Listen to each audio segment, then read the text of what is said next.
দেখো guys, hello guys, আপনাদের জন্য একটা লকেট ভিডিও নিয়ে চলে এসেছি। চালটা ফুটা হয়ে লকেটগুলো বেরিয়ে রয়েছে, দেখো কি সুন্দর দুটো ঝুলে রয়েছে। এবার যদি আমি দুটোটা পারবো লকেট, এই দেখো একটা পেরেছি, কত সুন্দর লকেট দুটোটাই আমার পাড়া শেষ। এবার হচ্ছে একটা লকেট আমি হচ্ছে মশলায় মাখিয়ে খাবো। দেখো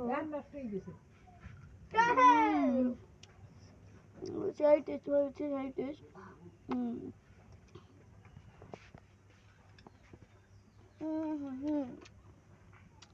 ফাটাফাটি। স্যার এবার আপনি খেয়ে বলুন, পাখিটি খালি আপনি খেয়ে বলুন কেমন হয়েছে। কাজ আমার কিন্তু সেই হয়েছে, সেই পুরো খেতে পুরো অনেক মজা লেগেছে। আর দেখুন লকেটের ডালটাও জ্বলে রয়েছে, আমরা কত মজা।